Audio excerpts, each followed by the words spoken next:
कायक क्लेशो ही तपा। अभी लाइट चली जाए, पंखा वंखा सब बंद हो जाए, ये हमारे पास जो हवा का पंखा रखा है ये बंद हो जाए तो सब व्याकुल हो जाएंगे। सबके शरीर ही ऐसे हो गए, क्या करो। तपस्या, ब्रह्मचर्य, त्याग, शौच, सारे नियम शिथिलप्राय। मान लो कोई सविधि इनका अनुष्ठान कर भी ले और एक बार पाप नष्ट तो इनसे हो जाएंगे, लेकिन पाप जिस मलिन वासना के कारण बनते हैं, उस वासना के नाश न होने के कारण पुनः जीवन में पाप बनने की संभावना बनी रहेगी। इसलिए महाराज जी दृष्टांत ऐसा, वेणु गुल्म विवानला, एक बार आग लग गई, जंगल जल गया, लेकिन जड़ तो भूमि में है ना, तो वो पुनः जब वर्षा काल आएगा, पानी बरसेगा, तो फिर से वृक्ष हरे भरे हो जाएंगे, जंगल फिर से बड़ा हो जाएगा। ये उपाय ठीक नहीं। दूसरा उपाय है यम नियम आसन प्राणायाम प्रत्याहार धारणा ध्यान समाधि अष्टांग योग अथवा सांख्य योग ज्ञान योग। ये दूसरा साधन है। समाधि लगा, महावाक्यों का अनुसंधान कर लो, अपरोक्षानुभूति कर लो। बोले ये सब बातें ठीक हैं, बहुत अच्छी हैं आपकी, लेकिन ये तो ऐसी हैं।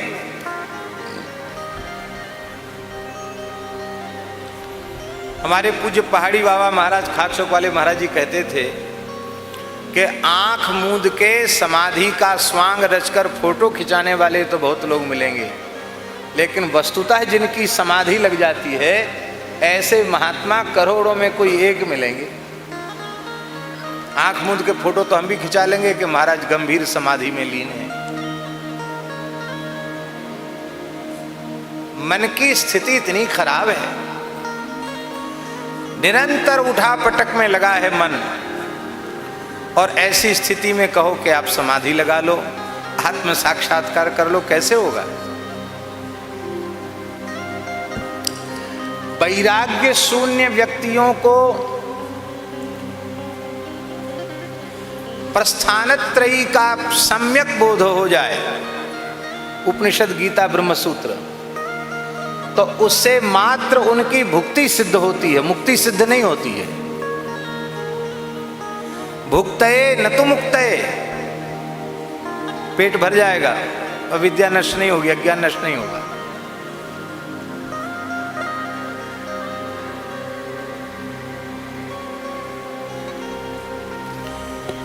तो वो भस्म औषधि वाली चिकित्सा क्या है? बोले भस्म औषधि वाली चिकित्सा है कर्मणा कर्म निर्हारो नहीं आत्यंतिक इष्यते अविद्वत् अधिकारित्वात् प्रायश्चित्तम विमर्शनम। तत्व ज्ञान यही संपूर्ण पापों का सम्यक प्रायश्चित है। ये भस्मौषधि के समान है, इसके सब अधिकारी नहीं।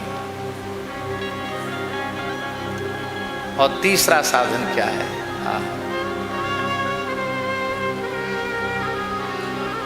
वो है भक्ति। भक्ति ही रसायन है, भक्ति ही रसायन है। और भक्ति है क्या?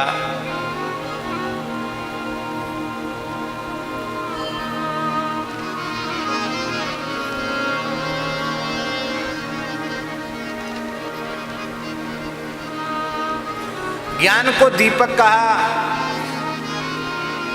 उत्तरकांड में गोस्वामी जी ने, और भक्ति को मणि कहा।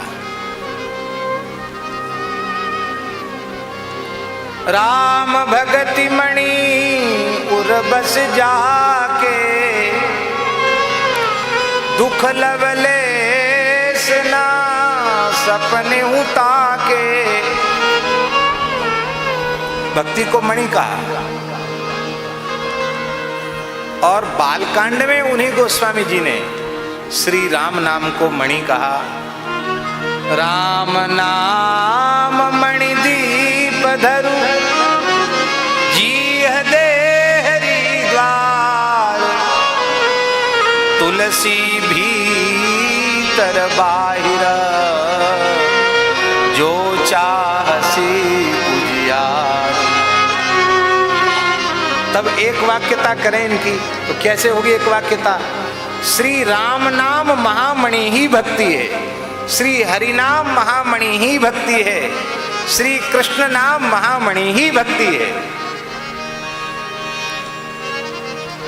बोले फिर कथा? कहते भैया नाम में ही कथा आ जाती है, नाम में कथा आ जाती है। भगवान की कथा नाम के बाहर नहीं है।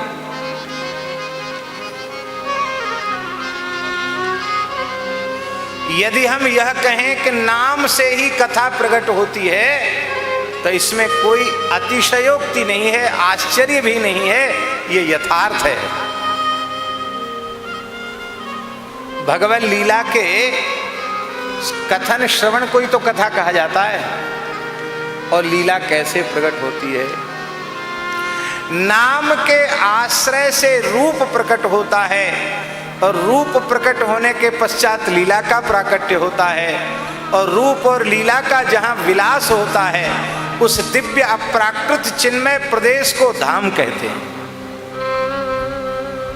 तो नाम के बिना रूप का प्राकट्य नहीं, लीला का प्राकट्य नहीं। इसका मतलब है नाम में ही संपूर्ण लीला विराजमान, संपूर्ण चरित्र नाम में। 100 करोड़ रामायण लिखे गए, विवाद होने लग गया बंटवारा का। कथा आप सब जानते हैं, केवल संकेत मात्र कर रहे हैं। बोले हम ले जाएंगे, हम ले जाएंगे, हम ले जाएंगे। कल भोले बाबा के पास चलो, महाराज हमारा झगड़ा चल रहा है, बंटवारा कर दीजिए। शंकर जी ने बंटवारा किया। वो कैसे कैसे बांटा, वो गणित पूरा हमको कहना नहीं।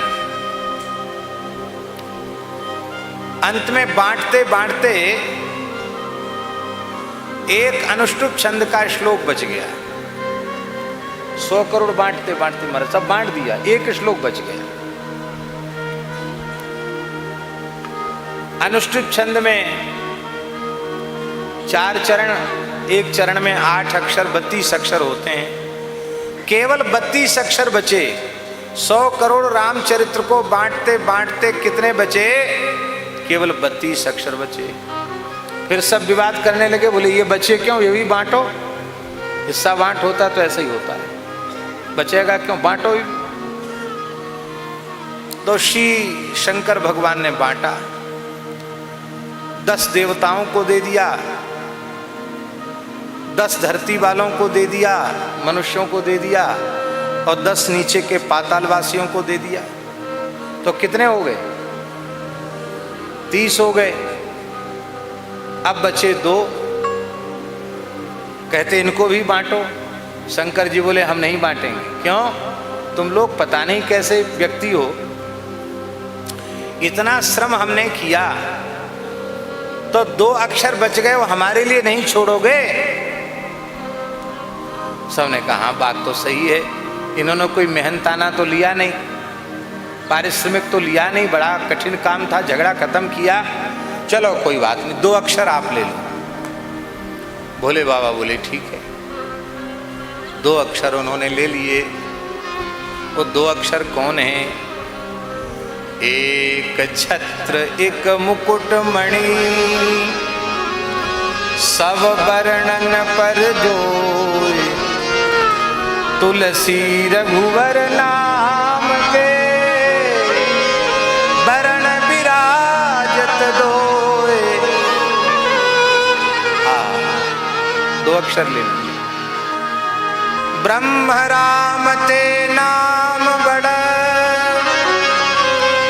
वरदायक वरदान, रामचरित शतकोटि महा, लिय महेश जिय जान। 2 अक्षर ले लिए, रा और मां। राम राम ले लिया भोले बाबा ने, और इतने चतुर बांटने वाले शंकर जी हैं कि जब उन्होंने राम नाम ले लिया, उन 100 करोड़ में से केवल 2 अक्षर ले लिए, रा और माँ, तो संपूर्ण 100 करोड़ रामायण उन्हीं के पास आ गए। इसका मतलब है जिसके पास राम नाम है, संपूर्ण लीला कथा चरित्र उसी के पास। इसलिए भगवान की कथा, भगवान का नाम, भगवान की लीला ये अलग अलग नहीं है, एक ही है। और यही है रसायन। अब देखो, आपको कोई व्याधि उत्पन्न हुई और आप वैद्य जी के पास गए और वैद्य जी ने कहा कि 91 दिन तक, 90 दिन तक, 91 दिन तक महासुदर्शन चूर्ण का क्वाथ काढ़ा पियो अथवा चिरायते का काढ़ा पियो, और ये नहीं खाना, वो नहीं खाना, ऐसा नहीं करना, वैसा नहीं करना, गर्म पानी से नहाना, हवा में नहीं घूमना, 50 तरह के परहेज बता दिए और कहा 90 दिन तक ये करोगे तो तुम ठीक हो जाओगे। अब आपको तो ठीक होना था, आप करने के लिए तैयार हो गए। तब तक एक दूसरे वैद्य जी आए, अरे बोले कुछ नहीं, प्रसन्न रहो, रुचिपूर्वक जो सामने पवित्र वस्तु आवे खाओ पियो मस्त रहो, हम तो तुमको ऐसा शरबत देंगे कि शरबत पीते ही तुम्हारी व्याधि समाप्त। तो अब बोलो आप क्या करोगे? 90-91 दिन का करुआ चिरायता का काढ़ा पीना चाहोगे, महासुदर्शन चूर्ण की फंकी लेना चाहोगे, या सुंदर सुमिष्ट शरबत पी करके अपने रोग को शांत करना चाहोगे? भैया हरि नाम, हरि कथा, हरि कीर्तन ये रसायन के समान है। हम लोगों से परहेज कहाँ बनता है, पर बिना परहेज के भी ये रसायन का सेवन जीव को भव रोग से मुक्त कर देता है। इसी को भगवान कपिल ने कहा, सताम प्रसंगान मम वीर्य संविदो भवन्ति हृत् कर्ण रसायना कथा तज्जोषणा दास्वपवर्ग वर्त्मनि श्रद्धा रतिर्भक्तिरनुक्रमिष्यति।